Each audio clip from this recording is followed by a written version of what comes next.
지금 말고 지금은 절대 아니라고 봐요, 저는.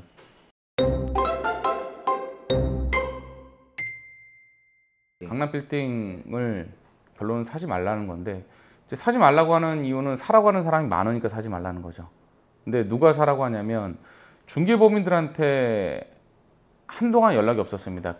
저희가 이제 상반기 1월, 2월에 세미나 하고 나서 한참 연락 오다가 3월달, 4월달부터 뜸해지더니 그 뒤로는 그냥 연락이 없었거든요. 연락이 없었는데 6월 중순 그때부터 연락이 계속 오더라고요. 그래서 이제 급매, 뭐 급급매 나와서 뭐 이렇게 얘기들이 나오는데 이제 얘기 요지는 이제 원가 이하 매각 건이 있으니 한번 가서 보십시오라는 내용이거든요. 근데 이제 다 좋은데 이제 저는 한 4가지 이유 때문에 사지 말라고 얘기를 하고 싶은데, 첫 번째는 이제 아파트값 상승과 그러니까 강남의 아파트값 상승이, 강남 3구의 아파트값 상승이 강남 빌딩과 연동성이 있다라고 말씀을 하세요, 중개법인들께서. 근데 저는 그거 좀 다른 생각이에요. 그래서 그게 첫 번째고, 두 번째는 또 부동산 하시는 분들이 금리 인하 덕분에 이제 근린생활시설, 그러니까 그러니까 이제 근생의 임대 수익이 더 좋아진다. 그러니까 지금 싸니까 사라. 그러니까 이게 이거죠. 이제 대출을 뭐 50억 받았는데 이자를 4% 내다가 이자가 3%, 2% 떨어지면 임대 수익이 좋아지기 때문에 강남 빌딩 가격이 오른다. 이제 이 얘기를 하세요. 그러니까 첫 번째 건 강남 3구에 있는 아파트 값이 오르고 있다. 그래서 사람들이 현금을 안전한 자산으로 바꾸기 위해서 뭐 산다, 뭐 이런 얘기를 많이 하는데, 이제 그게 첫 번째고, 두 번째는 이제 금리를 내리게 되면 임대 수익률이 좋아지니까 이 건물 사는 게 맞다 얘기를 합니다. 그리고 이제 세 번째는 장기 불황에 대해서, 세계적인 장기 불황에 대해서 저는 얘기를 하고 싶고, 그리고 네 번째는 한국의 부동산 PF 문제에서 얘기를 하고 싶거든요. 그건 정리가 된 게 하나도 없기 때문에 이 4가지가 제가 하고 싶은 얘기인데, 결론은 강남 빌딩은 사지 말라는 거예요. 지금은 저는 아직 시작 안 했다고 보거든요. 예. 근데 또 그러면 이렇게 얘기를 하겠죠. 그럼 평생 못 산다고. 평생 못 사면 안 되나요? 평생 못 살 수도 있죠. 왜냐하면 부동산을, 정말 부동산 초보들이 많이 하는 게 추격 매수거든요. 네, 부동산 잘 하시는 분들은 추격 매수를 안 해요. 그냥 적정한 때가 아니면 안 사고 기다립니다. 그냥 놀러 가든지 아니면 쉬든지 아니면 다른 걸 하든지 아니면 공부를 하든지 그러는데, 아니면 뭐 책을 봐도 좋죠. 근데 부동산을 못 하시는 분들, 잘 모르시는 분들은 추격 매수를 해요. 그러니까 저는 그건 되게 안 좋다라고 보고, 어쨌든 뭐 그렇고요.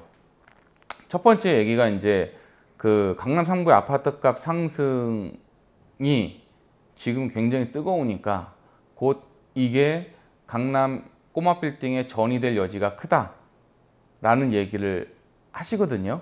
그러니까 중개업을 하시는 분들께서.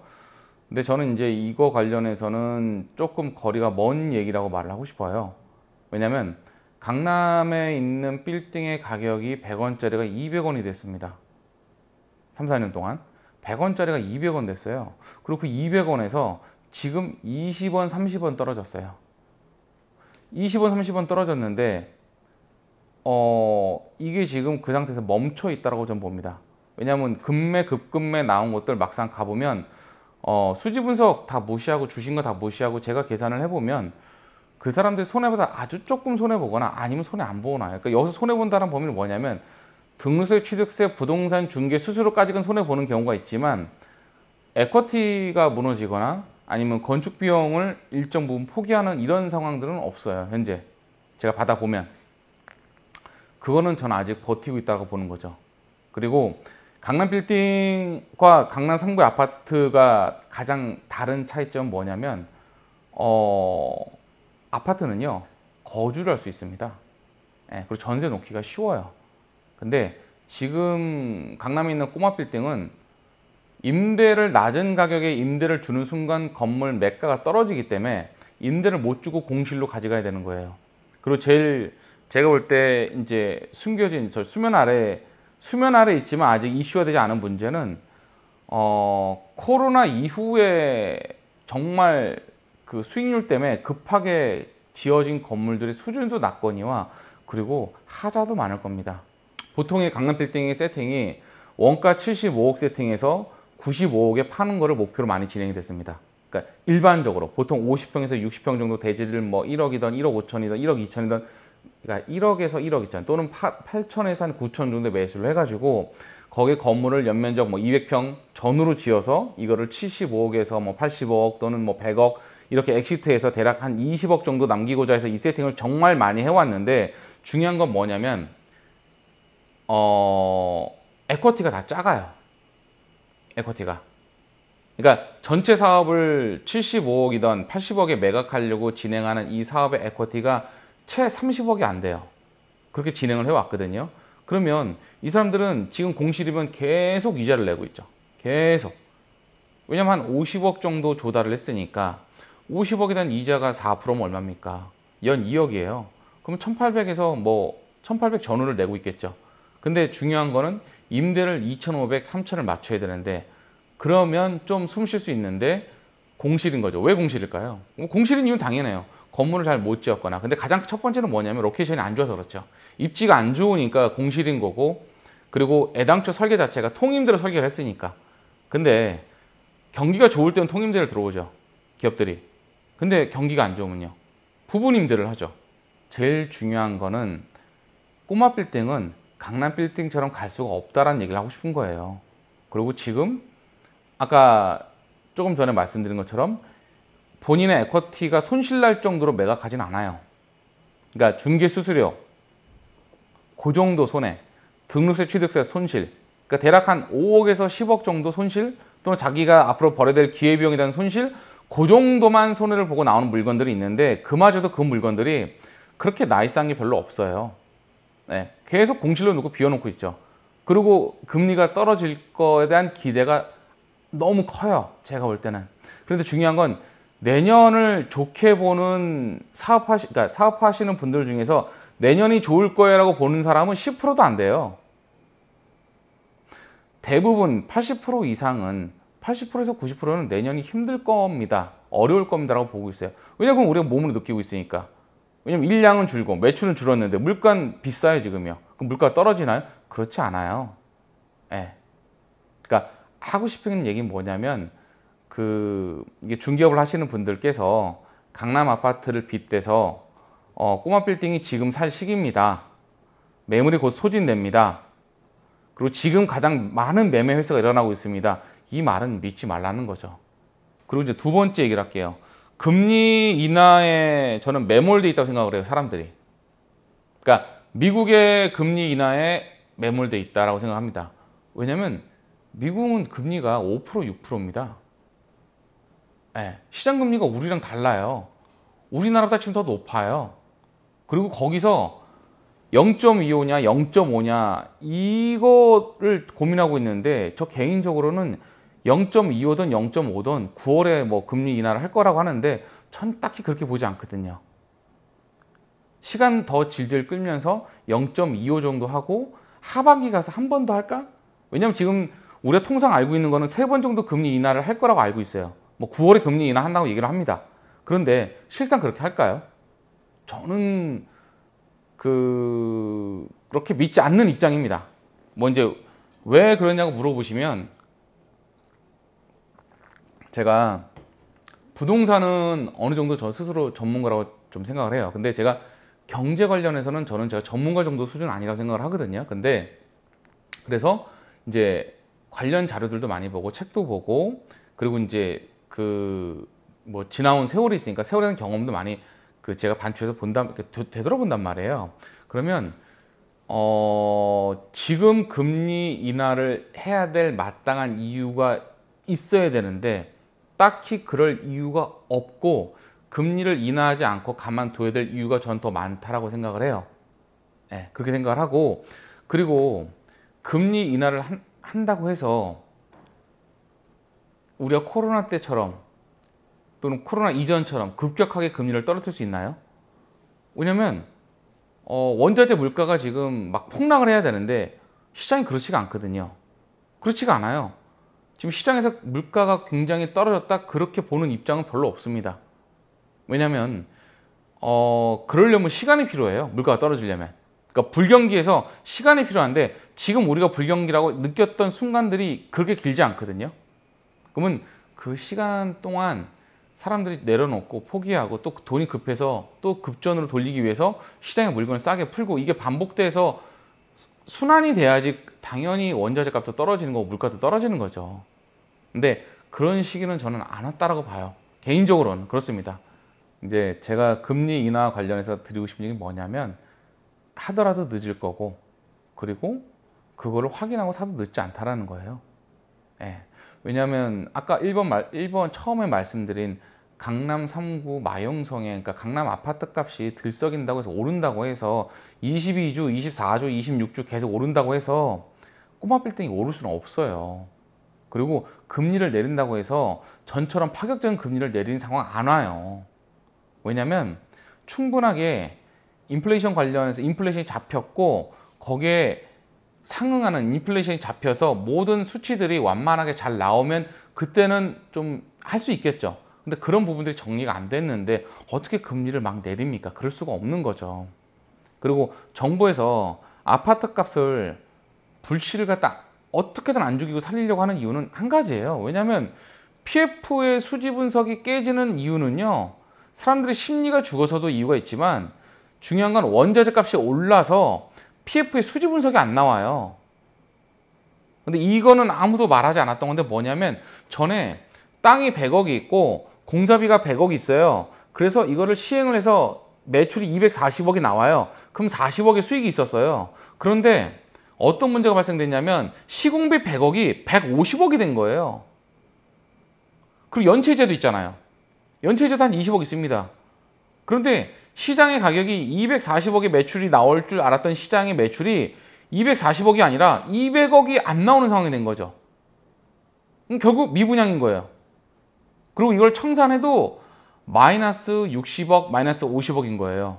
그러니까 뭐냐면 땅값 100억, 공사비 100억, 그래서 분양해서 240억의 매출을 만들 줄 알았는데 시장이 무너지고 원자재 값이 오르면서 실제로 240억에 지어서 분양을 해도 20억 손실이고 그게 아니라 가격이 오른 상태, 그러니까 지금 우리가 수지 분석 짰던 것보다 더 비싼 가격에 팔아야지만 또이또이가 되는 거예요.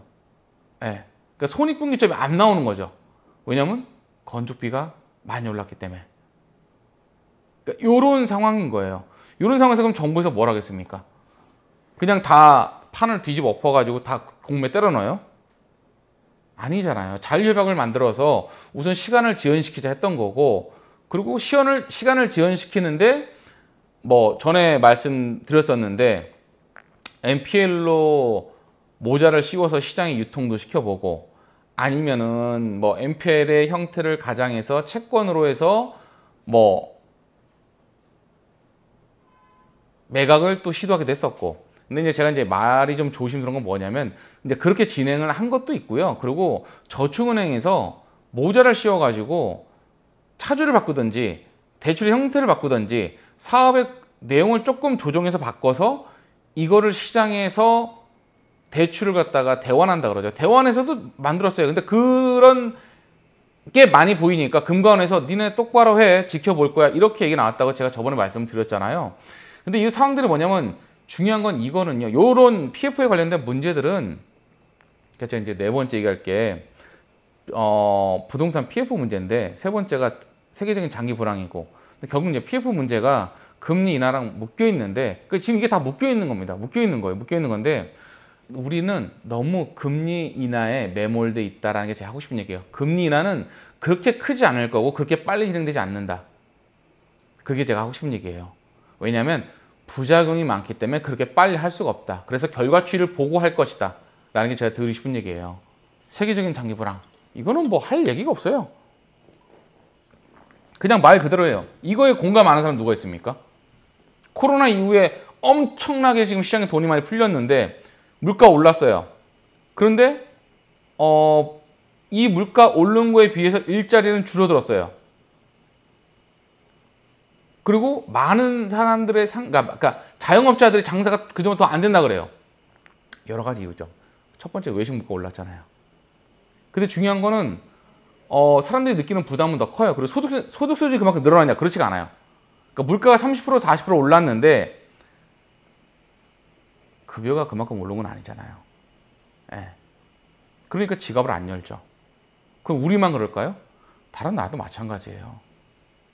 그러니까 당분간은 이 장기 불황이 계속 갈 수밖에 없는 거고, 그리고 코로나 덕분에 물류나 유통이 굉장히 발달했단 말이에요. 그래서 소매점들의 저는 어려움이 계속 갈 거라고 봐요.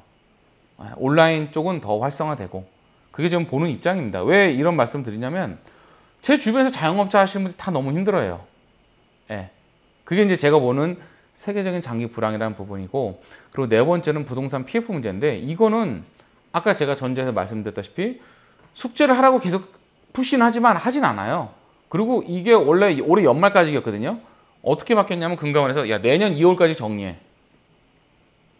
그래서 지금 어떤 상황들이 생기고 있냐면 NPL 채권을 사고 팔기 위해서 신규 시장 진입하시는 분들이 있어요. 자본금 5억짜리 법인을 만들고 대법 교육을 만들고, 예, 대법 등록하시는 분들이 지금 굉장히 많습니다. 이거는 금감원에 전화해 보셔도 되고 대부업 협회에 전화해 보셔도 돼요. 지금 내가 교육받고 등록하려면 얼마나 시간이 걸립니까? 라고. 그전에는 한 달 반이면 끝났거든요. 지금 얘기 들어보니까 6개월 넘게 걸린답니다. 그러니까 아직 시장에 풀어야 숙제가 남아있고, 그 숙제를 해결되지 않았고, 그 숙제를 정부에서는 내년 2월까지 처리하라고 하고, 그리고 그거를 돈으로 만들기 위해서 NPL 관련에 관심 있는 분들이 시장에 진입하려고 하고 있고, 근데 그건 사람이 많고 요 정도의 상황이에요. 그러면 언제 떨어지겠습니까? 가격이. NPL이든 아니면 일반 경매든 신탁 경매든 쏟아져야죠. 근데 안 쏟아지고 있잖아요, 지금이요. 그러니까 결론은 뭐냐면 어차피 지금 A급 강남 빌딩은 안 나와요. 그 사람들 안 파니까. 팔 이유가 없죠. 그러니까 어떤 분이 저한테 이런 얘기를 했어요. 그러니까 정확히 말하면 제가 어저께 통화하는데 그 2기 학생분 중에서 한 분이 시장에 현금이 많이 돌기 때문에 코로나에 풀린 돈이 많으니 현금의 가치가 떨어진다. 그래서 안전자산으로, 그러니까 이제 정확히 말하면 에세파킹을 해야 되는데 에세파킹 용도가 강남 빌딩이 제일 좋다는 얘기예요. 그 굉장히 맞는 말이죠. 굉장히 맞는 말이죠. 근데 그 전제는 뭐냐면 A급 물건일 때 얘기인 거죠. 근데 A급 물건이 아닌 B급, C급이 우리한테 급매로 들어오지. 예를 들어서 지금 이 강남 빌딩에 관심 있는 분들이 A급 물건을 만날 기회가 있을까요? 아예 없어요. 없어요. 왜 없냐면 중개법인이나 중개인들은 주변에 지인 없습니까? A급 물건이 예를 들어서 300억짜리인데 급하게 막 220억, 230억 꺾여서 나와요. 당장 50억 가져와 이렇게 나와요. 그러면 우리 같은 사람한테 오겠냐고. 그런 물건이요. 이미 거기 전화 한두 통으로 거기서 끝나죠. 근데 그런 물건은 어차피 못 잡는 거고, 그러면 우리는 B급이나 C급을 만나게 될 텐데, C급은 손댈 게 없는 거고 B급 가지고 얘기를 해야 되는데, B급이 가장 시장에 많아요. A급은 가장 적고 B급, C급이 가장 시장이 많은데 C급은 손댈 필요가 없고, 그럼 B급이 언제 제일 싸겠냐 이거죠. 지금이요? 아파트 값이 오르고 금리가 내릴 거니까 지금이요? 아니, 저는 그렇게 생각하지 않아요. 예. 그러면 이제 그 부분은 사시면 돼요. 그분은. 근데 건물 사보신 분들의 가장 후회하는 부분들이 뭐냐면요, 자기가 사이클을 좀만 더 공부를 하고 사이클을 조금만 더 알았으면 한 템포 빨리 살 걸, 또는 한 템포 늦게 살 거를 가장 많이 고민합니다. 가장 속상해 하시고요. 그럼 너는 언제 살 거냐? 제가 저한테 물어보겠죠. 그럼 너는 언제 살 거냐? 저는 우선 이렇게 볼 것 같아요. 그러니까 저는 개인적으로 부동산을 언제 사는 걸 제일 좋아하냐면 1월 15일부터 1월 15일, 딱 1월 30일까지 전 제일 좋은 시기라고 봐요. 첫 번째는 모든 금융기관의 대출을 중단합니다. 그러니까 11월 중순 넘어서 검토되는 건 어차피 신년 지나서 대출이 나가요. 왜냐면 봐요. 감정해야 돼요. 대출 실행해야 돼요. 자서해야 돼요. 근데 연말에 대출 안 해요, 은행들이요. 그래서 11월 중순 전에 뭔가 접수돼야지 되거든요. 그러면 11월 중순부터 1월 말까지 모든 사업하시는 분들이 돈이 없어요. 그런데 돈이 없어도 이벤트는 생기잖아요. 뭐 이런저런 이벤트가 생깁니다. 돈 나갈 일이든지 아니면 뭘 해야 되는 일이든지. 근데 그때 사람들이 또 부담되니까 연말 연초는 안 움직여요. 저는 그 시기가 관찰할 시기라고 봐요. 첫 번째. 그때 상황이 어떻게 흘러가는지. 예를 들어서 신탁 공매가 막 쏟아져요. 그리고 공매가 쏟아져요. NPL로 시장이 물건 엄청 돌기 시작해요. 그러면 그때 사나요? 아니요. 그때 살 필요 없죠. 그때부터 관찰하면 되죠. 관찰하면 되고, 다만 내가 어느 정도 가격에 살 것인지를 그 선은 정해놔야죠. 그러면 그때 관찰해서 내가 정해놓은 선 안에 들어오는 거를 가지고 살지 말지를 결정해야죠. 지금 말고. 지금은 절대 아니라고 봐요, 저는. 지금은 안 하는 게 맞고, 11월 중순부터 되게 시장을 관심 있게 보는 게 맞다. 정확히 말하면 지금부터 관심 있게 봐야죠. 관심 있게 보고 매수 타임은 11월 중순부터 1월 말까지 보는 게 맞다고 봅니다.